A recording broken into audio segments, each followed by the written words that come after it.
We'll be back on Wednesday with more parties on our channel for legends leaving. We've put together this video to honor the famous stars who died today, May 22nd, 2024. Legendary people who made important contributions to their works and who have since died. We're sorry for the family and friends' loss. Peace out. But first, please show your love by giving this video a thumbs up and subscribing to the station so you can see more. Unfortunately, bad news about star George Clooney will be talked about in this video. He was born on August 3rd, 1937 in Brooklyn, New York. Richard Edward Ferranghi made a name for himself in American films and TV shows. Ferranghi is famous for playing mobsters in compelling ways. Two of his most famous parts are Tony Darvo in the classic 1988 movie Midnight Run and Peter Amaduso in the 1993 movie Carlito's Way. These roles made him known as a skilled character actor who could bring tough, real-life characters to life on screen. He was good at more than just playing. He wrote a memoir called From the Mob to the Movies, which came out on October 8th, 2020. It was an inside look at his work and the fascinating world of movies. After he stopped playing, Ferranghi moved to the peaceful Hudson Valley in New York. He liked living there because it was less busy than Hollywood. His move from the busy streets of Brooklyn to the quiet of the Hudson Valley and his death on May 19th, 2024, at the age of 86 from complications from pneumonia marked the end of an era for an actor who could do many things. His memory lives on. György Lang was a famous Hungarian actress and singer who was born on May 10th, 1957. He left a lasting mark on the entertainment business. Lang wowed audiences with her lively performances and one-of-a-kind singing as one half of the popular Hungarian music duo Pado do.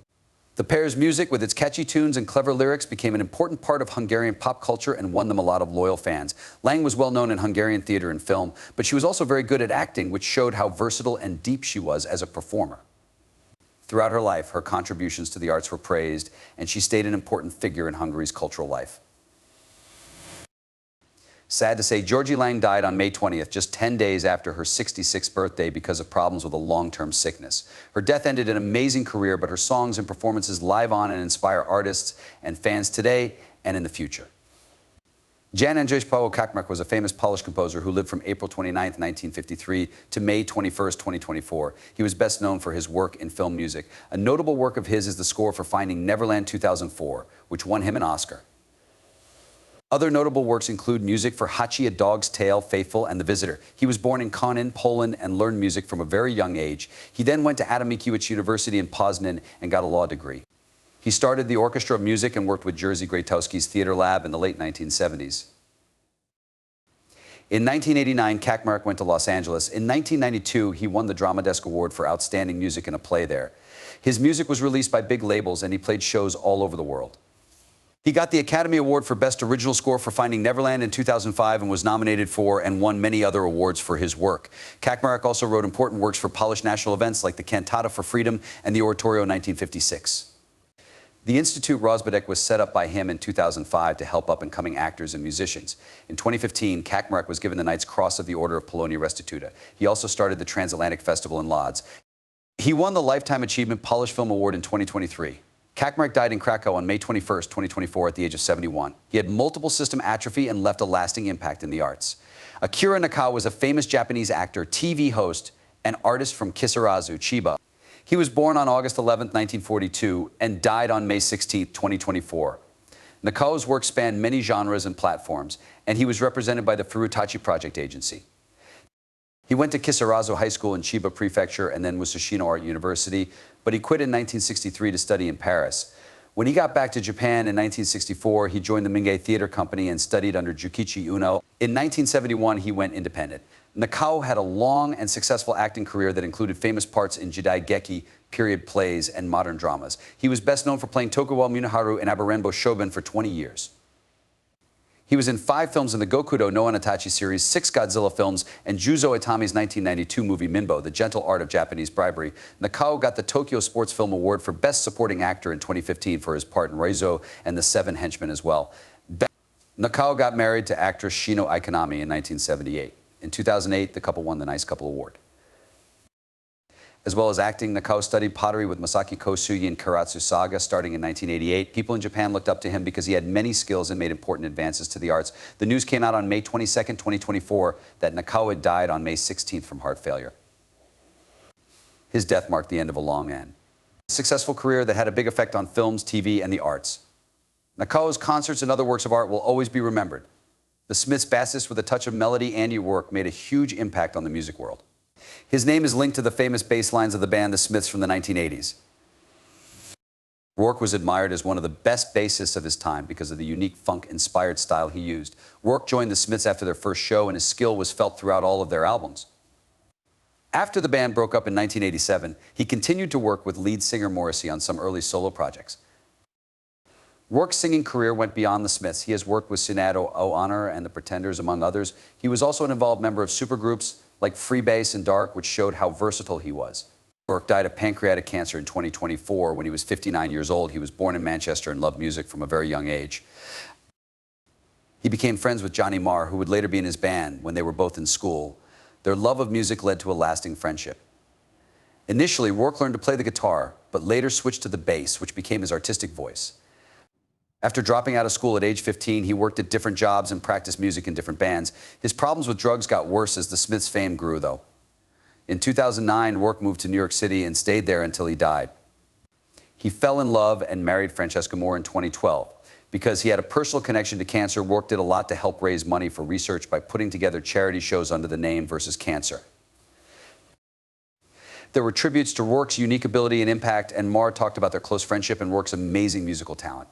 Andy Rourke's legacy goes on through the unique bass lines he created and the impact he had on so many musicians. He was an important part of the Smiths and a real musical pioneer who will always be remembered. Timothy Keller, a famous preacher and author, has died at the age of 72. Timothy Keller, a well-known Calvinist pastor, philosopher, and author, died on May 19th at the age of 72. He fought pancreatic cancer for 3 years before it finally took his life. Keller's teaching and writing had an impact on people's faith that went far beyond the pulpit of Redeemer Presbyterian Church in New York City, which he started. He helped start the organization Redeemer City to City, whose goal is to train pastors all over the world.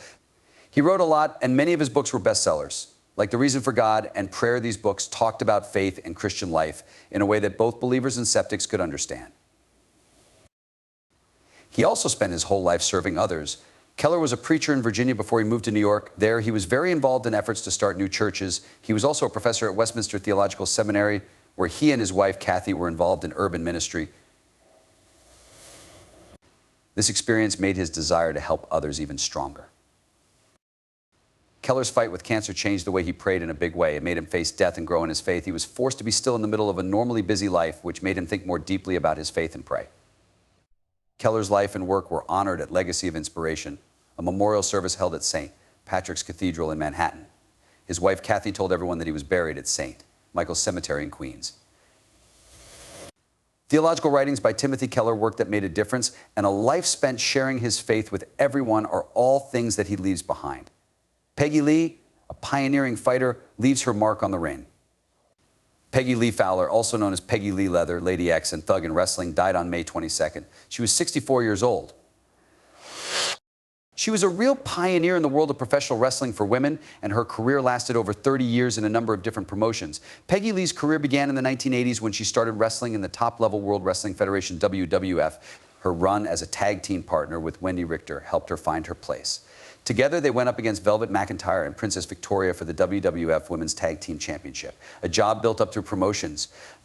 There were no limits for Peggy Lee after she left the WWF. She fought for companies like the American Wrestling Association, AWA, and World Championship Wrestling, WCW, always putting herself in the running for the top titles.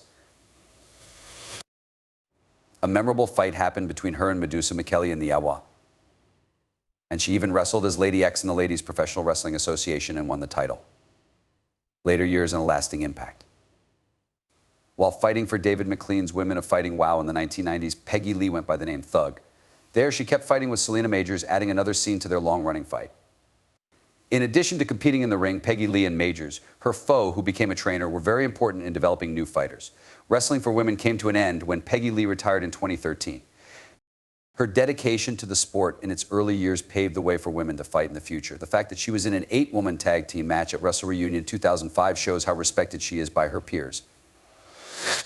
People will always remember Peggy Lee Fowler for how hard she worked and how she changed the world of professional wrestling. In a funny interview with Jimmy Kimmel, Clooney talks about his fight with Bell's palsy.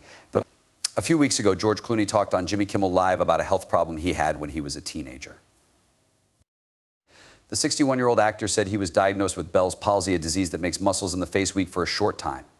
As the talk went on, Kimmel showed old pictures of the two of them, including one where Clooney's smile looked uneven when he was younger. Clooney said, "That's Bell's palsy because he thought it would be a joke. I couldn't move half of my face." He showed off the effects of the condition in a funny way by hiding half of his face in the picture. Kimmel chose to be supportive. He accepted how serious the situation was and raised a glass to make everyone feel better. The Mayo Clinic says that Bell's palsy is a brief weakness on one side of the face that usually goes away in a few weeks.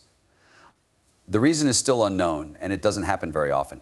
Clooney's story not only puts light on Bell's palsy, but it also shows how friendly he is with Kimmel, even when they're talking about health and things get silly.